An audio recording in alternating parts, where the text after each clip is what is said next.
Hi കൂട്ടുകാരെ, പുതിയൊരു സ്റ്റോറിയിലേക്ക് എല്ലാവർക്കും സ്വാഗതം. അങ്ങനെ മുത്തശ്ശനാണെങ്കിൽ ആകെ ധർമ്മസങ്കടത്തിലാണ് കേട്ടോ. തൻ്റെ പ്രിയപ്പെട്ട തൻ്റെ ചെറുമകൻ ഇങ്ങനൊരു വഞ്ചന കാണിക്കുമെന്ന് ഒരിക്കലും പ്രതീക്ഷിച്ചിരുന്നില്ലല്ലോ. എങ്ങനെ അവനെ കൊണ്ട് ഇതൊക്കെ സാധിച്ചു എന്നൊക്കെ ഓർത്തിട്ട് ആകെ വിഷമിച്ചിരിക്കുകയാണ് കേട്ടോ. ഈ സമയത്ത് തന്നെ മുത്തശ്ശൻ്റെ മനസ്സിലേക്ക് എത്തുന്നത് മറ്റൊരു കാര്യമാണ്. അതായത് നയനമോൾ ഈ കാര്യം അറിഞ്ഞു കഴിഞ്ഞാൽ അവൾ എങ്ങനെ പ്രതികരിക്കും? ഈ വീട്ടിൽ അവൾ നിൽക്കാൻ ഇനി കൂട്ടാക്കുമോ? എത്രയൊക്കെ പറഞ്ഞാലും സ്വന്തം ഭർത്താവിന് മറ്റൊരു സ്ത്രീയിലൊരു കുഞ്ഞുണ്ടെന്നൊക്കെ അറിഞ്ഞാൽ ഏതൊരു പെണ്ണാണ് സഹിക്കാൻ പറ്റുക? ഏതൊരു പെണ്ണിനെ അവിടെ തുടർന്ന് നിൽക്കാൻ കഴിയും? അതുകൊണ്ട് നയനമോൾ ഇവിടെ നിന്ന് പോകാൻ ഞാൻ ഒരിക്കലും അനുവദിക്കില്ല. അതുകൊണ്ട് ഈ സത്യം എത്ര നാൾ വരെ മൂടിപ്പെട്ട് വെച്ചിരിക്കണം എന്നൊക്കെ ഇങ്ങനെ ചിന്തിക്കാൻ കേട്ടോ. ഇതേ സമയത്ത് തന്നെ ആദർശ് തങ്ങളോടെല്ലാം ചെയ്ത ആ ചതിയെക്കുറിച്ചോർത്ത് വേവലാതിപ്പെടുന്നുണ്ട് കേട്ടോ. അങ്ങനെ ഇരിക്കുമ്പോഴാണ് ഹോസ്പിറ്റലിൽ നിന്നും ഡോക്ടർ വിളിച്ചിട്ട് പറയുന്നുണ്ട്, അനഘയ്ക്ക് സാറിനെ ഒന്ന് കാണണമെന്ന് പറഞ്ഞിട്ടുണ്ട്, സാറിനൊന്ന് ഇവിടം വരെ വരാൻ കഴിയുമോ എന്നൊക്കെ ഇങ്ങനെ ആലോചിക്കുകയാണ് കേട്ടോ. ഈ സമയത്ത് മുത്തശ്ശൻ ചോദിക്കുന്നുണ്ട്, അനഘയുടെ നിലയിൽ മാറ്റമൊക്കെ ഉണ്ടോ സിസ്റ്ററെ, കുഴപ്പമൊന്നും ഇല്ലല്ലോ എന്നൊക്കെ ചോദിക്കുമ്പോൾ അത് പിന്നെ ഒന്നും പറയാറായിട്ടില്ല, അങ്ങനെ തന്നെ. പക്ഷേ കുട്ടി കണ്ണ് തുറന്ന് ആദ്യം പറഞ്ഞത് സാറിനെ ഒന്ന് കാണണമെന്നാണ്. അതുകൊണ്ട് സാറ് അതിനെന്താ ഞാൻ എവിടേക്ക് വരാമല്ലോ എന്ന് പറഞ്ഞിട്ട് മുത്തശ്ശൻ എത്രയും പെട്ടെന്ന് ധൃതി പിടിച്ച് ഹോസ്പിറ്റലിലേക്ക് ചെല്ലുകയാണ് കേട്ടോ. ഈ സമയത്തെല്ലാം മുത്തശ്ശൻ്റെ മനസ്സിൽ ഇങ്ങനെ ആദ്യയോടെയാണ് മുത്തശ്ശൻ ചെല്ലുന്നത്. എന്നിട്ട് പറയുന്നുണ്ട്, എന്തായാലും ആ കുട്ടിയെ ദൈവം രക്ഷിക്കട്ടെ. അനഘയുടെ ശരീരം സുഖം പ്രാപിക്കുകയാണെങ്കിൽ അനഘേനെ ഞാൻ തന്നെ നോക്കും. ആ ചന്തമോളാണെങ്കിലും എൻ്റെ കുടുംബത്തിൽ, എൻ്റെ തറവാട്ടിൽ ഭംഗിയായിട്ട് ഞങ്ങളുടെ കൊച്ചുമക്കളുടെ കൂടത്തിൽ തന്നെ അവളും വളരും എന്നൊക്കെ ഇങ്ങനെ മുത്തശ്ശൻ ചിന്തിച്ചുകൊണ്ടായിരിക്കും കേട്ടോ പോകുന്നത്. ഇതേ സമയത്ത് അഭി മുത്തശ്ശൻ പോയി അറിഞ്ഞിട്ട് വിളിച്ച് ചോദിക്കുന്നുണ്ട്, എവിടാ മുത്തശ്ശ, എവിടെ പോയതാ എന്ന് ചോദിക്കുമ്പോൾ ഞാൻ ഹോസ്പിറ്റലിൽ വരെ പോകുകയാടാന്ന് പറയുമ്പോൾ, ഹോസ്പിറ്റലിലോ? ആരെ കാണാൻ? അനഘേനെ കാണാൻ വല്ലതും ആണോ? ഏയ് അല്ല, അനഘേനെ കാണാനൊന്നുമല്ല, ഞാനൊരു ചെക്കപ്പിന് പോവുക എന്ന് പറഞ്ഞിട്ട് ഫോൺ വെക്കുകയാണ് കേട്ടോ. അപ്പം അബിയുടെ മനസ്സിലൊരു തീയ ആളിയെ. പിന്നെ അബിയാണെങ്കിൽ മുത്തശ്ശൻ ചെക്കപ്പിനാണല്ലോ എന്ന് കരുതി സമാധാനിക്കുകയാണ് കേട്ടോ. അങ്ങനെ മുത്തശ്ശൻ ഹോസ്പിറ്റലിലേക്ക് ചെല്ലുകയാണേ. ഹോസ്പിറ്റലിൽ ചെല്ലുമ്പോൾ അനഘിൻ്റെ മുഖം കാണുമ്പോൾ മുത്തശ്ശന് ആകെ ഒരു സങ്കടമാണ് കേട്ടോ. എന്നിട്ട് പറയുന്നുണ്ട്, മോളൊന്നുകൊണ്ടും വിഷമിക്കണ്ട, മോളുടെ മകൾ സേഫായിട്ട് ഞങ്ങളുടെ കുടുംബത്തിലുണ്ട്. എല്ലാവരും അവളെ തറയിലും നിലത്തും വയ്ക്കാതെ അവളെ കുഞ്ചിക്കുന്നത്. അവൾ അവിടെ സുരക്ഷിതമായിരിക്കും. അവിടെ എല്ലാ സൗകര്യങ്ങളോടും കൂടി വളരും. മോൾ അതൊന്നും ഓർത്ത് ടെൻഷൻ അടിക്കണ്ട. ഇനി മോൾ സുഖം പ്രാപിച്ചെത്തിയാലും മോളുടെ കാര്യങ്ങളോർത്ത് മോള് വിഷമിക്കേണ്ട. എല്ലാ സൗകര്യങ്ങളോടുകൂടി മോളെ എൻ്റെ ചെറുമക്കളുടെ കൂട്ടത്തിൽ ഞാൻ വളർത്തും. മോളെയും എൻ്റെ മരുമകളെ പോലെ തന്നെ ഞാൻ കണ്ടോളാം എന്നൊക്കെ പറയാൻ കേട്ടോ. ഈ സമയത്തൊക്കെ അനഘയുടെ കണ്ണിൽ നിന്ന് കണ്ണീർത്തുള്ളികൾ ഇങ്ങനെ പൊഴിഞ്ഞുകൊണ്ടിരിക്കുകയാണ് കേട്ടോ. മുത്തച്ഛൻ പറയുന്നുണ്ട്, മോളെന്തിനാണ് വിഷമിക്കുന്നത്? എൻ്റെ ചെറുമകൻ ചെയ്ത തെറ്റിന് പ്രായശ്ചിത്തമാണ് ഞാൻ ചെയ്യുന്നത് എന്നൊക്കെ പറയാൻ കേട്ടോ. എന്ന് പറഞ്ഞ് ആശ്വസിപ്പിക്കുകയാണ് കേട്ടോ. ഈ ആശ്വാസ വാക്കുകൾ കേൾക്കുമ്പോൾ അനഘയ്ക്കും ഒരുപാട് മനസ്സിനും ശരീരത്തിനും ഒരു റിലീഫ് കിട്ടുകയാണ്. അനഘ പറയുന്നുണ്ട്, എൻ്റെ മകൾ അവിടെ സന്തോഷവതിയായിട്ട് ജീവിക്കുക എന്ന് അറിയുമ്പോൾ തന്നെ എനിക്ക് ഇതിൽ കൂടുതൽ സന്തോഷം മറ്റൊന്നുമില്ല. പക്ഷേ സാറ്, എൻ്റെ വിഷമം എന്താണെന്ന് വെച്ച് കഴിഞ്ഞാൽ ഈ കുഞ്ഞ് അച്ഛൻ്റെ ആ ഒരു സ്നേഹം വാത്സല്യം കിട്ടാതെ വളർന്നു പോകുമല്ലോ എന്നോർത്തിട്ട് മാത്രമാണ്. ഒരിക്കലും അവൻ എൻ്റെ കുഞ്ഞിനെ സ്വന്തം കുഞ്ഞായിട്ട് കരുതി അവൻ സ്നേഹിക്കില്ല. അവന് പറ്റിയ അബദ്ധമായതുകൊണ്ട് തന്നെ അവനതിനെ ഇല്ലാതാക്കാനേ ശ്രമിക്കുകയുള്ളൂ. മോൾ അങ്ങനെയൊന്നും ഓർക്കല്ലേ, ഒരിക്കലും ആദർശമോൻ അങ്ങനെയൊന്നും ചെയ്യില്ല. ആദർശമോനോ? സാർ എന്തൊക്കെയാണ് പറയുന്നത്?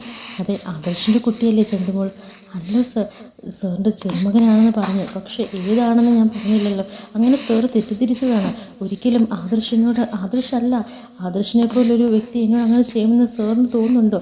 സാറിൻ്റെ കുടുംബത്തിൽ ഇതുപോലെ ഫ്രോഡ് തരം കാണിക്കുന്ന, ചെറുപ്പം മുതലേ ഫ്രോഡ് തരം മാത്രം കയ്യിലുള്ള ഒരുത്തനുണ്ടല്ലോ, അവനാണ് എന്നെ ചതിച്ചത് എന്നൊക്കെ പറയാൻ കേട്ടോ. ഇത് കേൾക്കുമ്പോൾ മുത്തശ്ശൻ്റെ മനസ്സൊന്ന് വിങ്ങുകയാണേ. മുത്തശ്ശൻ ഇത്രയും നേരവും തൻ്റെ ആദർശിനെയാണല്ലോ മനസ്സുകൊണ്ട് അറിയാതെയാണെങ്കിൽ പോലും ശപിച്ചു പോയത് എന്നൊക്കെ ഓർത്ത് മുത്തശ്ശൻ ആകെ ധർമ്മസങ്കടത്തിലാകുകയാണ് കേട്ടോ. എന്നിട്ട് മുത്തശ്ശൻ തന്നെ പറയുന്നുണ്ട്, മോളങ്ങനെ പറഞ്ഞപ്പോൾ ഞാനും ഒന്ന് ചിന്തിച്ചു, എൻ്റെ കുഞ്ഞിന് അങ്ങനെ ഞങ്ങളോടൊക്കെ ചതിക്കാൻ പറ്റുമോയെന്ന്, അവൻ്റെ ഭാര്യനെ ചതിക്കാൻ പറ്റുമോയെന്ന്. പക്ഷേ ഇപ്പോഴാണ് മനസ്സിലായത്, അവൻ ഇതൊക്കെ ചെയ്യും. അവൻ ഇതിനപ്പുറവും ചെയ്യും. അവൻ്റെ അമ്മയുടെ എല്ലാ സ്വഭാവവും അവനും ലഭിച്ചിട്ടുണ്ട്. എന്നിട്ട് അവൻ എൻ്റെ കൂടെ നിന്നിട്ട് ഈ പരിപാടികളെല്ലാം കാണിച്ചത്.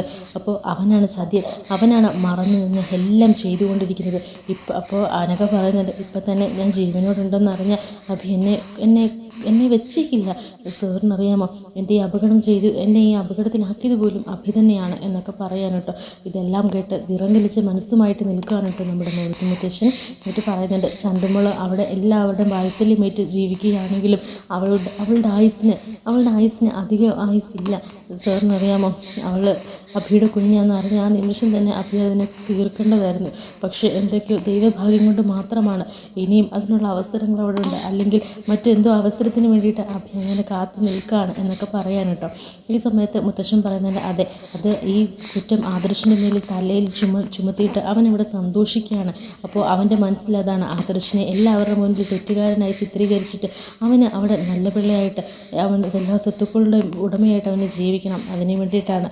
കുറച്ച് നാൾ ഈ സത്യം മൂടപ്പെട്ട് തന്നെ ഇരിക്കട്ടെ, അല്ലെങ്കിൽ ആ കുഞ്ഞിൻ്റെ ജീവൻ അപഹരിക്കപ്പെടും.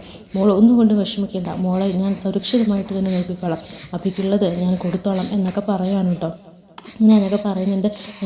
എൻ്റെ ജീവൻ എനിക്ക് ഒരു ഗ്യാരൻറ്റിയുമില്ല. ഇപ്പോൾ തന്നെ ഡോക്ടറിനോട് ഞാൻ ചോദിച്ചപ്പോൾ ഡോക്ടർ പറഞ്ഞത് നല്ല ക്ഷതമേറ്റിട്ടുണ്ടെന്ന്. അതുകൊണ്ട് എനിക്കിനി ജീവിക്കണമെന്നുമില്ല, ഒരു ആഗ്രഹവുമില്ല. പക്ഷേ എൻ്റെ അവസാന നിമിഷം ഞാൻ ഒറ്റ കാര്യം മാത്രമേ പറയുന്നുള്ളൂ സാറിനോട്, എനിക്ക് എൻ്റെ കുഞ്ഞ് സന്തോഷത്തോടെ ആയുസ്സോടുകൂടി നല്ല രീതിയിൽ ജീവിക്കണം.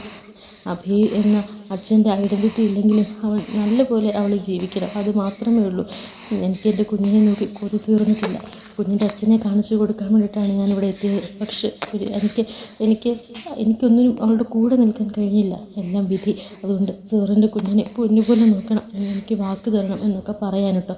അങ്ങനെ അനഘയ്ക്ക് വാക്കും കൊടുത്തിട്ടായിരിക്കും നമ്മുടെ മൂർത്തി സാർ അവിടെ നിന്ന് പറഞ്ഞത്. ഈ മനസ്സിലും എല്ലാം തീയാളുകയാണ് നമ്മുടെ മൂർത്തി സാറിൻ്റെ. മുത്തശ്ശൻ അങ്ങനെ വീട്ടിലേക്ക് ചെല്ലുമ്പോൾ ചെക്കപ്പൊക്കെ കഴിഞ്ഞ മുത്തശ്ശ എന്തു പറഞ്ഞു എന്നൊക്കെ അഭി ചോദിക്കാൻ വേണ്ടി ഉമ്മറത്ത് തന്നെ നിൽപ്പുണ്ടായിരിക്കും. അഭിയുടെ ഈ ചോദ്യങ്ങൾക്ക് മുൻപിൽ മുത്തശ്ശൻ വിറങ്ങലിച്ച മനസ്സുമായിട്ടായിരിക്കും ഉത്തരം പറയുന്നത്. കുഴപ്പമൊന്നുമില്ല, അധികം ആയുസ് എനിക്കില്ല എന്നൊക്കെ ഇങ്ങനെ പറയാനുണ്ട്. എന്താ മുത്തശ്ശ ഇങ്ങനെയൊക്കെ പറയുന്നത്? അതിന് കുറച്ച് കാരണങ്ങളുണ്ട്. ഈ ആയുസ് തീരുന്നതിന് മുൻപ് കുറച്ച് കാര്യങ്ങൾ എനിക്ക് ചെയ്തു തീർക്കാനുണ്ട്. എന്താ മുത്തശ്ശൻ ഉദ്ദേശിക്കുന്നത്? ഒന്നുമില്ല, ആദർശിൻ്റെ കാര്യങ്ങൾ തന്നെ. ആദർശിനെ ഇതുപോലൊരു ചതി ചെയ്തത് കൊണ്ട് തന്നെ പടിയറച്ച് പിണ്ടം വയ്ക്കണം അവനെ. എന്നിട്ട് എൻ്റെ സ്വത്തുക്കളെല്ലാം ബാക്കിയുള്ളവർക്ക് വീതവും വെക്കണം. എത്രയും മനുഷ്യൻ്റെ കാര്യമല്ലേ, എന്താണെന്ന് പറയാൻ പറ്റില്ല. അത് വേണം മുത്തശ്ശ. ഇപ്പോഴാണ് മുത്തശ്ശൻ ഒന്ന് അറിഞ്ഞ് ചിന്തിക്കാൻ തുടങ്ങിയത്. നമുക്ക് എപ്പോൾ വേണേലും നമ്മുടെ ജീവൻ പോകാം, ഈശ്വര നിശ്ചയമല്ലേ അതൊക്കെ. അതിനു മുൻപ് എല്ലാവരും തല്ലി തീരുന്നതിന് മുൻപ് അവനവർക്ക് ആവശ്യപ്പെട്ടതും അവകാശപ്പെട്ടതും അവനവർക്ക് തിരിച്ചു കൊടുക്കുന്നതല്ലേ മുത്തശ്ശ നല്ലത്. ഞാൻ വേണ്ട പോലെ ചെയ്തോളാം എന്നിങ്ങനെ പറഞ്ഞിട്ട് മുത്തശ്ശൻ കയറി പോവുകയാണ് കേട്ടോ. ശേഷം അഭി പിന്നെയും റൂമിലേക്ക് വരികയാണ്. കാരണം മുത്തശ്ശൻ സ്വത്ത് പാർട്ടീഷൻ ചെയ്യാമെന്ന് അറിഞ്ഞപ്പോൾ ഏതൊക്കെ അഭിക്ക് വേണം എന്ന് തീരുമാനിക്കാനും പിന്നെ അന്ന് ആദർശനെ ചവിട്ടി താഴ്ത്താനും ഒക്കെ ആയിട്ട് അഭി റൂമിലേക്ക് വരികയാണ്. റൂമിലേക്ക് വന്ന് ആദർശനെ കുറിച്ച് തോരാതിങ്ങനെ പറഞ്ഞുകൊണ്ടിരിക്കുകയാണ് കേട്ടോ. മുത്തശ്ശനെ ചതിച്ചില്ല, എൻ്റെ സ്ഥാനവും അതുപോലെ എല്ലാ സ്ഥാനവും അവൻ ഇങ്ങനെ കളവ് കാണിച്ച് ഏറ്റെടുക്കുകയായിരുന്നു. എപ്പോഴും നിങ്ങളെല്ലാം എന്നെ തെറ്റുകാരനാക്കിയപ്പോഴും ഞാൻ ഇതുപോലൊരു തെറ്റൊന്നും ഞാൻ ചെയ്തിട്ടില്ല എന്നൊക്കെ പറഞ്ഞ് നമ്മുടെ ആദർശനെ അങ്ങ് ചവിട്ടി താഴ്ത്തുകയാണ് കേട്ടോ. ഇതൊക്കെ കേട്ട് മുത്തശ്ശൻ ആകെ ദേഷ്യം വന്ന് നിൽക്കുകയാണ്. മുത്തശ്ശൻ്റെ ക്ഷമ നശിക്കുക. മുത്തശ്ശന് ഒരു ഒറ്റ ചവിട്ടായിരുന്നു കേട്ടോ നമ്മുടെ അഭിനെ. അഭി ഇങ്ങനെ അന്തം വിട്ട് നോക്കുകയാണ് കേട്ടോ. പറയുന്നുണ്ട്, ചന്തുമോളുടെ അച്ഛൻ ആരാന്നാ പറഞ്ഞത്? അഭി. പറയടാ അഭി, ആരാന്നാ പറഞ്ഞത്? ആദർശോ? അനഘേനെ ഹോസ്പിറ്റലിൽ പോയി കണ്ടിട്ട് തന്നെയാണ് ഞാൻ വരുന്നത്. എല്ലാ സത്യങ്ങളും അറിഞ്ഞിട്ട് തന്നെയാണ് വരുന്നത്. ഇനിയും എൻ്റെ ആദർശമോൻ്റെ മേലിൽ നിൻ്റെ നാവ് പൊങ്ങിയ ഞാൻ അരിഞ്ഞു കളയുന്നു എന്ന് പറയാൻ കേട്ടോ. മര്യാദയ്ക്ക് ഇറങ്ങിക്കോണം ഈ വീട്ടിൽ നിന്ന്. എൻ്റെ സ്വത്ത് മോഹിച്ച് നീ ഇവിടെ നിന്നതാണെന്ന് എനിക്കറിയാം. എൻ്റെ സ്വത്തിലും ഒരു കണിക പോലും ഞാൻ നിനക്കൊക്കെ തരില്ല. നീ നിൻ്റെ അമ്മയും ഈ പടി ഇറങ്ങിക്കോണം എന്നൊക്കെ പറയാൻ കേട്ടോ. ഉടനെ അഭിയാണ് എന്ത് ചെയ്യണം ഏത് ചെയ്യണമെന്നറിയാതെ നിൽക്കുകയാണ് കേട്ടോ. പറഞ്ഞ് കൺവിൻസ് ചെയ്യാൻ ശ്രമിക്കുന്നുണ്ടെങ്കിലും മുത്തശ്ശൻ എല്ലാം സത്യങ്ങളും തിരിച്ചറിഞ്ഞു എന്നറിയുന്ന നിമിഷം ഇനി എന്ത് പറഞ്ഞിട്ടും കാര്യമില്ലെന്ന് മനസ്സിലാക്കുന്ന അഭിയാണെങ്കിൽ അവിടെ നിന്നും ഇറങ്ങുകയാണ് കേട്ടോ. അങ്ങനെ മുത്തശ്ശൻ്റെ മാസ് ഡയലോഗിൽ അഭി വൈരാഗ്യ ബുദ്ധിയോട് കൂടിയാണെങ്കിലും അവിടെ നിന്ന് ഇറങ്ങുന്ന സീനൊക്കെ ആയിരിക്കും കേട്ടോ ഇനി വരാനിരിക്കുന്നത്.